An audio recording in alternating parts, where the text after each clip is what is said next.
All right, we are going to head back to Washington, D.C. right now. Bloomberg's Peter Cook is at the White House with Hans Nichols, who attended President Obama's news conference. Gentlemen?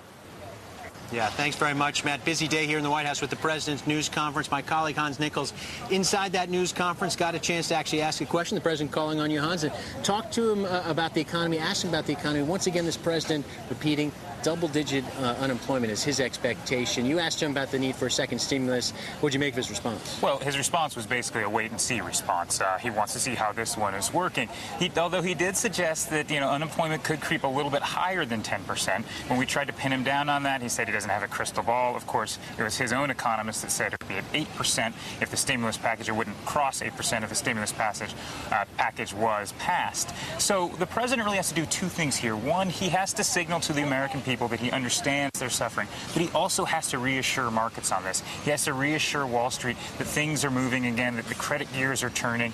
That's the kind of line he has to walk. We saw him try to do that. We'll be parsing this for the next 24 hours, but that's what we heard. Yeah, and speaking of reassuring markets, one thing he didn't do today is reassure markets with the idea that Ben Bernanke is going to be renominated again. He had an opportunity again to say Ben Bernanke's his man. He complimented Ben Bernanke, says he's done a fine job, but he didn't take that next step, second time in 2 weeks. Yeah, and that fine that he pronounced today was a little bit dialed down from the extraordinary that last week about this time.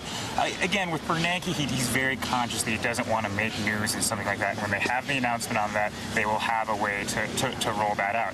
One thing that kind of you get a sense of watching the president in one of these environments is how politically sophisticated he is, but also how media savvy he is.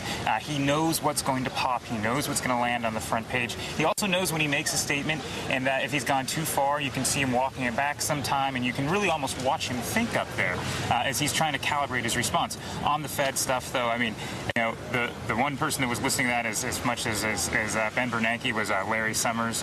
Lots of speculation about wrangling over who will be the next Fed chairman.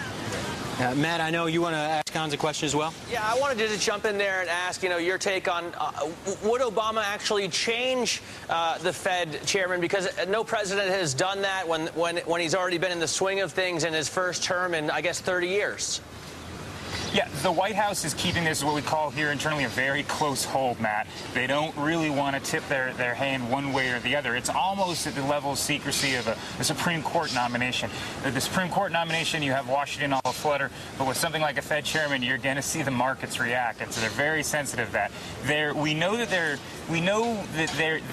the conversations will be had. We're trying to figure out who the principals will be on that, but the White House is playing that one very close to the vest. And let me just pick up on that, Hans, because there's also this concern here at the White House with health care, climate change, some of these foreign policy issues.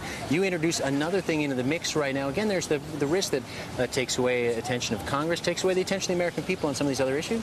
I think that's accurate, but you saw the president really try to focus attention back towards the Hill on health care. Lots of questions on health care. The president has made two little bits of news there. One, he seemed to back away from his insistence that the public option had to be in the plan that he signs. So the public option is still very much in the mix. At the same time, he defended the public option and really kind of went after the insurance companies there who talk about the joys of the free market. Well, the free market's so free, the president kind of laying it down to them. Why not compete with the government program that you don't think will be all that efficient? Yeah. Hans, I want to quickly ask about the energy portion of the conference, because really, if you take out, the Fed, which came up in the Q&A, he was focused on Iran, energy, and healthcare. How much is the president counting on this energy plan to really create jobs and become the kind of innovation that we need to boost wealth? That's their line, that this will create jobs in the long run. It's a similar line that, thinking in terms of 10 years, not in the immediate 5 years, it's a similar line they use with healthcare. That is that down the line, America can't afford not to do this. You saw the president say that again with healthcare, that if the status quo is unacceptable. Now with energy, they tried to, the president began his remarks on that, complimented the action down on Capitol Hill, praise for Chairman Waxman, but not a lot of questions on that. Healthcare is still the biggest game in town right now. Matt, you're also going to hear Republicans say that climate change bill is going to cost Americans jobs. That's going to be a message we hear from the House Minority Leader John Boehner a little bit later on this afternoon. All right, excellent to get a balanced perspective. Peter, Hans, thank you so much for joining us for that.